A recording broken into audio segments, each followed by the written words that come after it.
নমস্কার বন্ধুরা। আজকে পঞ্চম দিন টেস্টের টান টান উত্তেজনা, এবং আমি এখনো পর্যন্ত গতকাল যা যা বলেছি তাই হয়েছে। আজ সকালে আমার যারা ফেসবুকে বন্ধু আছেন তারা কিন্তু সবাই দেখতে পেয়েছেন, আমি সকালে একটা আজকের কি হতে পারে তার একটা লিখে দিয়েছি। সেটা আমি শেয়ারও করে দিচ্ছি। অনেকেই আমার বন্ধু আছেন, আবার অনেকে আমার এখনো বন্ধু হননি হয়তো ফেসবুকে। তো তারা ফেসবুকে জয়েন করতে পারেন। ওটা আমার ব্যক্তিগত প্রোফাইল। দাঁড়ান, আমি কি হবে সেটা আমি অলরেডি লিখে দিয়েছি। ঠিক আছে, সেটাই হতে চলেছে। তো কি হতে পারে আরেকবার বলে দিই আমি। আমার ধারণা, আজকে যেহেতু 90 ওভার মিনিমাম খেলা হবে এবং সকাল থেকে রোদ্দুর আছে, তো তাতে অন্তত 85 ওভার খেলা হবেই। যদি শেষের দিকে 5 ওভার নাও হয়, তো আমি ধরে নিলাম 85 ওভার খেলা হবে। বাংলাদেশ গতকাল সেকেন্ড ইনিংসে ব্যাট করতে আসাটা বাংলাদেশের পক্ষে খুব চাপের হয়ে গেছে। ওটা তারা এক্সপেক্ট করেনি ওইভাবে। এখনো 26 রানে পেছিয়ে আছে। 26 রানের বর্তমান অবস্থা, 26 রানের 2 উইকেট, 11 ওভার ব্যাট করেছে। এটা একটা ভালো খবর তাদের জন্য যে 11 ওভার কাটাতে পেরেছে তারা অলরেডি। আজকে আমার ধারণা, যদি ম্যাক্সিমাম 40 থেকে 50 ওভার কাটাতে পারে, ঠিক আছে, ধরলাম 40 থেকে 50 ওভার কোনো একটা সংখ্যা, হলাম 50 ওভারই ধরে নিলাম।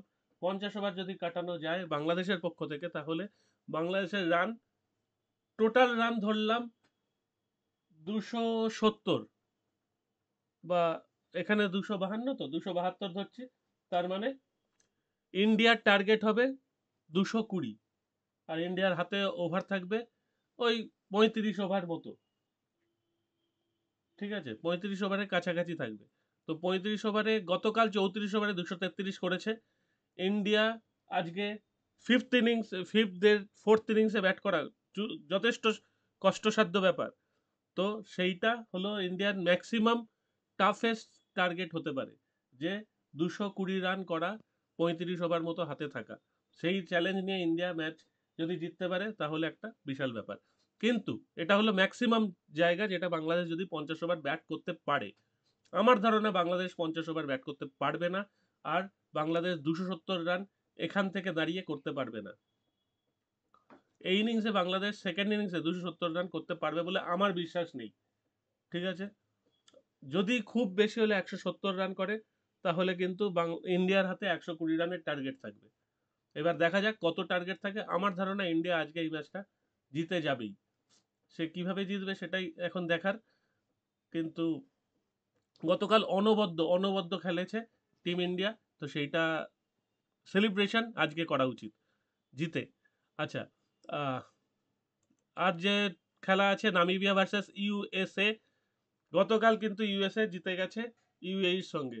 ইউএই শুরুটা ভালো করলেও শেষ পর্যন্ত রাখতে পারেনি। ইউএসএ শুরুটা ভালো করে শেষে ধেরিয়ে গেলেও 175 রান করে ফেলেছিল, সেই সুবাদেই ইউএসএ জিতে যায়। নামিবিয়া ভার্সেস ইউএসএ তে কিন্তু ইউএসএ এগিয়ে থাকবে। নামিবিয়া যদিও পুরনো ক্রিকেটীয় নেশন, এবং নামিবিয়ার ক্রিকেটটা যথেষ্ট পরিপক্ক ক্রিকেট। ইউএসএর উঠতি ক্রিকেট, তারকারা খুব প্রাণোচ্ছল এবং তারা দারুণ ক্রিকেট খেলছে, কিন্তু নামিবিয়ার একটা সেট টিম, সেইটা দেখা যাক যে ইউএসএ কে কতটা চাপে রাখতে পারে। তবে ইউএসএ যে রকম ক্রিকেট খেলছে তাতে নামিবিয়াকে উড়িয়ে না দেয়, হয়তো উড়িয়ে দিতে পারবে না, কিন্তু কাছাকাছি খুব ক্লোজ ম্যাচ হয়ে ইউএসএ জিতে যেতে পারে।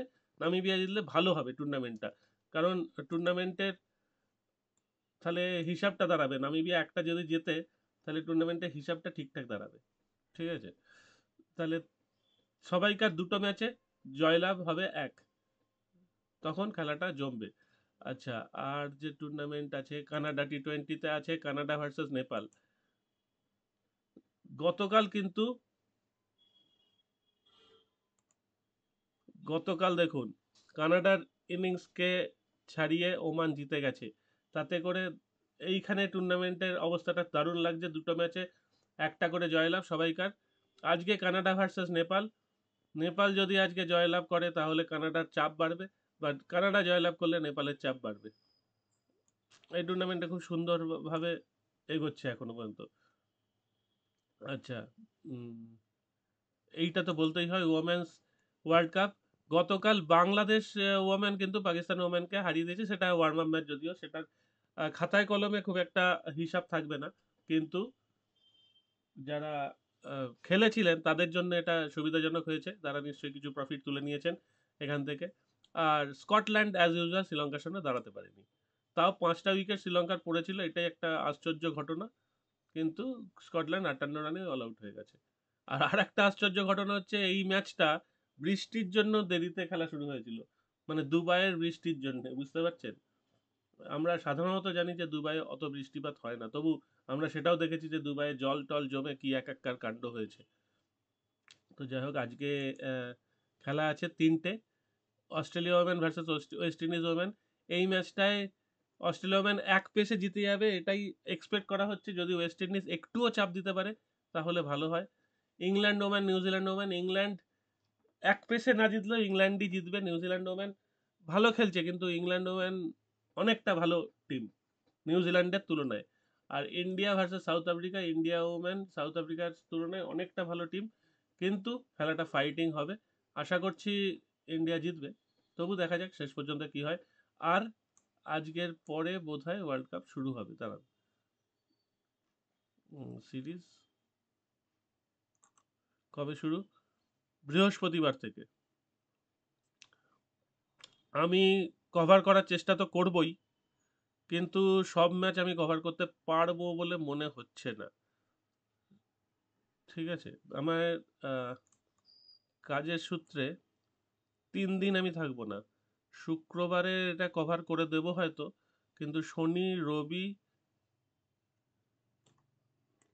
সোম মঙ্গল হয়তো আমি অ্যাভেলেবেল থাকবো না, ওই কাজের সূত্রে একটু বাইরে যেতে হবে। তো যাই হোক, সেটা পরে দেখা যাবে। যতদিন আমি আছি ততদিন আমি ভিডিও করব, নইলে ফিরে এসে আবার ভিডিও করব, সে যা হোক দেখা যাবে। তো এই হচ্ছে এখনকার পরিস্থিতি। আজকে টান টান উত্তেজনাময় বাংলাদেশ ভার্সেস ইন্ডিয়া ম্যাচটার দিকে তাকিয়ে আছি। আর যেসব বন্ধুরা এখনো ফেসবুকে জয়েন নেই, জয়েন করতে পারো ফেসবুকে আমার প্রোফাইলে। আমি কিন্তু ওখানে মাঝে মাঝেই লেখালেখি করি, খেলা নিয়ে লিখি, এটা দেখতেই পাবে তারা। ঠিক আছে, টাটা আজকের মতো, আবার দেখা হচ্ছে খুব শীঘ্রই। এই